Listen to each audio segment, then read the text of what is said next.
Bueno amigo, ya que tú pediste que te mostrara la solución usando vectores, te la voy a mandar aquí en este video.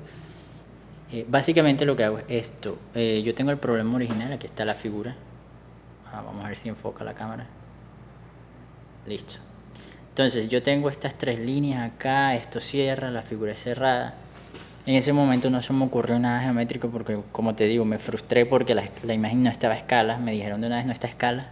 Entonces yo dije, miércoles, vamos a intentar algo rápido. Entonces yo dije, esto es fácil. Yo me imaginé como si esto fuera un circuito de carreras, de autos, por ejemplo. Entonces aquí está mi salida y acá está la meta, ¿verdad? Entonces yo salgo con mi auto, hago este recorrido aquí, llego aquí, cruzo, llego acá, cruzo otra vez y listo. Yo digo, bueno, pero si ese auto está recorriendo aquí, yo la puedo poner como una flechita, indicando el recorrido. Y en ese momento se me ocurrió, hombre, pero esas flechas son vectores. Entonces dije, vamos a transformar el problema en un problema de vectores. ¿Qué pasa si yo esto lo convierto en un vector, vector, vector y lo sumo los tres? Esto pasa. Yo saco el primer vector aquí, el segundo está acá y el tercero aquí. Si yo sumo estos tres vectores, tú sabes que en suma vectorial de varios vectores, el vector suma es un vector que va desde la cola del primero hasta la cabeza del último. Entonces yo uno la cola del primer vector con la cabeza del último y eso me da este vector acá. Entonces listo, me da este vector grande aquí. Yo sé que este vector grande yo lo puedo trasladar al problema original. Sería como que pongo una línea aquí al principio, pongo un punto acá al final y los uno los dos, ¿cierto? Uno estos dos puntos y cuando yo los una de aquí a acá, esto se me va a convertir en un triángulo rectángulo. Entonces básicamente si tengo un triángulo rectángulo ya puedo hallar esto con Pitágoras, fácil. Eso fue lo que dije inicialmente. Entonces, listo. Ya tengo eso. Entonces vamos a sacar los vectores, pero antes de sacar las componentes de los vectores, yo necesito sacar estos vectores individuales. ¿Cómo los expreso matemáticamente? Entonces, sencillamente así. Vamos a empezar con el primero. Este vector acá. Tú ves que yo lo puedo relacionar con un triángulo rectángulo. Entonces, este vector de aquí tiene dos componentes. Una vertical y tiene una componente horizontal. Sencillo. Entonces la componente horizontal, fácil. Tengo la hipotenusa, ¿cierto? Y este es el lado opuesto. Entonces esta componente se relaciona con la relación trigonométrica de opuestos sobre adyacente, opuestos sobre hipotenusa, sería el seno. Entonces sería esta magnitud 8 por seno de teta en la componente y. Este es el vector unitario y en la componente y. ¿Por qué signo negativo le puse aquí? Porque este vector, la parte de la componente en X va hacia la izquierda, entonces debería tener un signo negativo.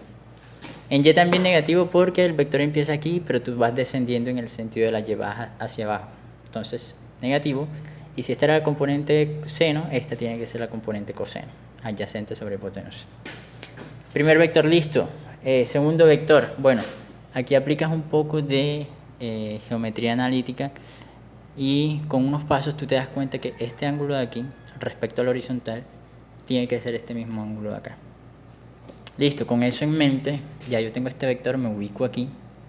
Entonces, componente en X. La componente en X, sé que esto vale 6, este lado vale 6. Esto aquí vale 6. Componente en X, ángulo, hipotenusa. Bueno, la componente en X se puede relacionar con el coseno. Entonces sería 6 coseno de teta.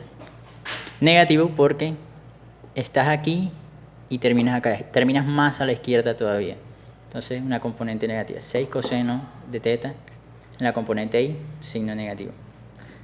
La componente en Y, esta de acá, sería 6 seno de teta positivo porque empieza en un lugar bajo y va subiendo. Entonces ahí, signo positivo, listo. Y por último este vector, ya estoy aquí, estoy ubicado en ese punto. Y lo que hago ahora es, me muevo más a la izquierda, signo negativo. Tengo este triángulo de acá, este de acá, un triángulo ahí. Y esta componente aquí, que es la que yo quiero, en X sería, si este es el lado adyacente a este ángulo, el lado opuesto a este ángulo, esta es la hipotenusa, opuesto a hipotenusa, sería el seno. 10 por seno de teta en la componente Y, signo negativo porque nuevamente me alejo más hacia la izquierda. ¿Qué más? Componente en Y sería esto, lado adyacente de este triángulo, lado adyacente, hipotenusa, eso es coseno. Estoy aquí, termino acá, o sea, termino en un punto más bajo en las Y, significa que debe ir un signo negativo acá, listo.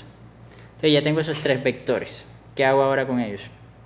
Hombre, yo sé que cuando yo los sumaba los tres, me daba esto. Y yo sé que entonces este vector grande de acá tiene una componente en X de 16. Porque cuando yo los uno de aquí hasta acá, la componente en X de este vector es 16. La componente en Y de ese vector es la altura que no conozco. Entonces lo que hago es esto. Vamos a sumar componentes. Entonces voy a sumar todas estas que están de este lado, que son las componentes horizontales. Entonces esto se traduce en esta ecuación. 16 igual a 8 seno de teta más 6 coseno de teta más 10 seno de teta. Esa es la primera ecuación.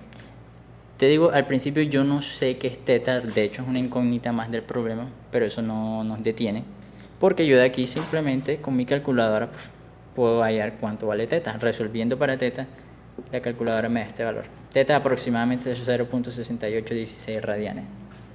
Listo, ya sé que para que esta figura cierre aquí, este ángulo tiene que ser 0.6816 radianes. Ahora, ya eso me da la componente horizontal. Necesito la vertical, que es el problema. Entonces, vengo acá, voy a sumar todas las componentes verticales y yo sé que la suma de estas componentes verticales es lo mismo que esta altura h de acá. Listo. Entonces, lo propongo vectorialmente. ¿Por qué pongo h negativa acá? Simple y sencillamente porque si h lo represento como un vector y este es mi 0, 0, h va hacia abajo. Entonces la altura, bueno, el vector se está desplazando hacia los y negativos. Entonces h tiene que ser negativo. Entonces h negativo, h igual a menos 8 coseno de este ángulo más 6 seno de este ángulo menos 10 coseno de este ángulo que ya yo hallé anteriormente. Entonces yo en una calculadora meto eso, 8 coseno de 0.6816 más bla bla bla bla bla bla bla, sumo todo, tengo en cuenta todos los signos y al final me da que h tiene que ser ese valor. Y eso es todo, bastante sencillo.